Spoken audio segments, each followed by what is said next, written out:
Imagine someone says something cruel to you. Maybe they insult you in front of others. Maybe they dismiss everything you worked hard for. Maybe they lie about you behind your back.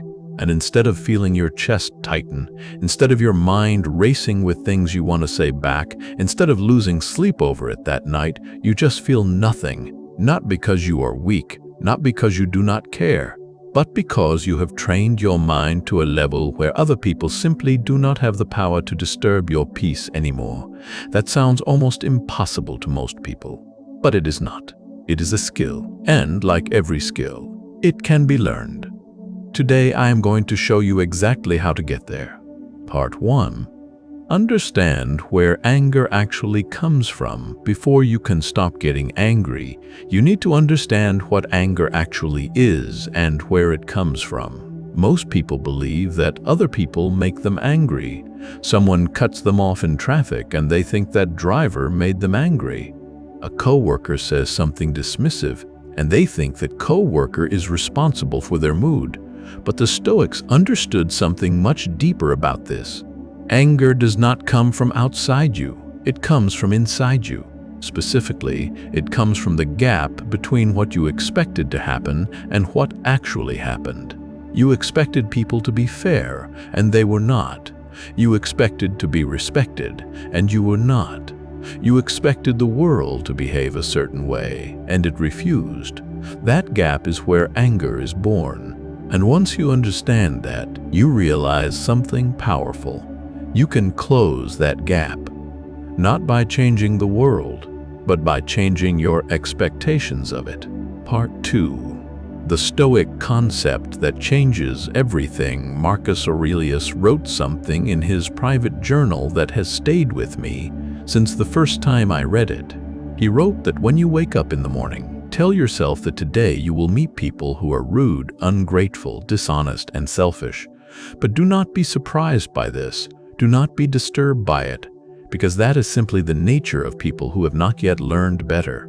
This idea is called negative visualization and expectation management, and it is one of the most practically powerful tools Stoicism gives us. When you stop expecting people to behave perfectly, you stop being blindsided when they do not. And when you stop being blindsided, you stop reacting. You start responding. That shift alone will change your entire relationship with anger. Part 3. You are not responsible for other people's behavior. One of the heaviest things people carry is a sense of personal offense. Someone does something unkind, and you take it personally. You think it means something about your worth, your value, or your place in the world. But here is what the Stoics knew and what most people forget. Other people's behavior is almost never truly about you. It is about them.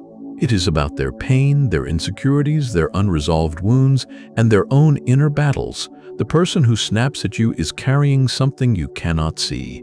The person who tries to humiliate you is trying to feel powerful because they feel powerless inside. Epictetus said it clearly. People do not hurt you. Your judgment that they have hurt you is what hurts you.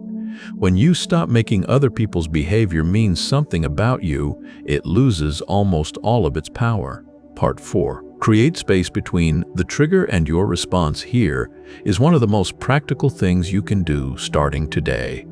The next time something happens that would normally make you angry, do not respond immediately. Just pause. 1 breath, 2 breaths, 3 if you need them. That small pause is not weakness. That pause is where your power lives. In that space between what happened and how you respond, you get to choose who you are. Without that pause, you are just a machine running on automatic reactions. With that pause, you become someone with real control over their own life. Viktor Frankl, who survived some of the worst conditions a human being can endure, said that between stimulus and response there is a space, and in that space is our freedom. Train yourself to find that space every single time. Part 5. Stop needing people to be different. A huge source of ongoing anger and frustration in people's lives is the constant wish that other people were different. You wish your family member was more supportive. You wish your coworker was less negative.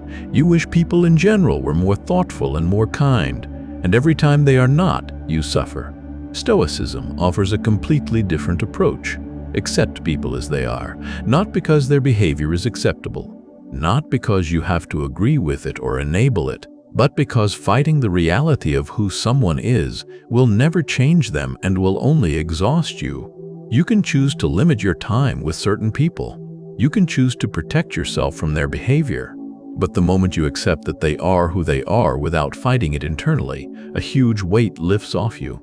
Part 6. Protect your energy like it is.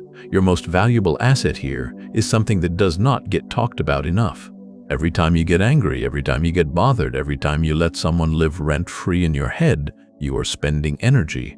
Real, finite, irreplaceable energy that could be going toward your goals, your relationships, and your own growth. Seneca wrote that we suffer more in imagination than in reality. Think about how many hours you have spent replaying arguments in your head, rehearsing what you should have said, or staying angry about something that is already over. All of that is energy leaving your body and going nowhere useful. The disciplined person treats their mental energy the way a smart investor treats money. They do not waste it on things that give no return. Part 7. Build an identity that anger cannot touch. The deepest level of this practice is not just a technique. It is an identity shift. When you have truly internalized these ideas, you stop thinking of yourself as someone who is trying not to get angry. You start thinking of yourself as someone who simply does not get disturbed. That is a completely different thing. One is fighting a battle every day. The other is living from a place of inner stability that does not need to fight at all. Marcus Aurelius modeled this his entire life. He was insulted publicly. He was betrayed by people he trusted. He faced loss, war, and tragedy repeatedly. And yet, by all accounts, he moved through his life with a steadiness that people around him could not fully explain. That steadiness was not luck. It was the result of years of daily practice, daily reflection, and daily commitment to choosing peace over reaction. So here is what I want you to take away from today. Getting angry is not a sign that you care.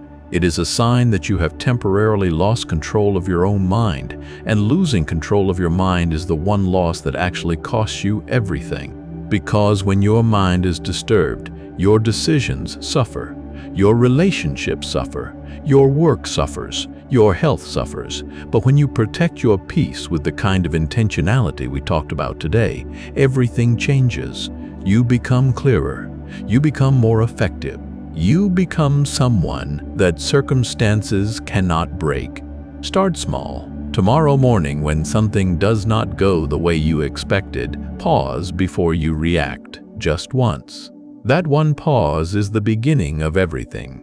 If this video helped you, please like it and share it with someone who needs to find their peace. Subscribe for more Stoic and mindset content every week, and comment below telling me what situation in your life you most want to stop letting bother you. Let us talk about it. You are in control. Start acting like it.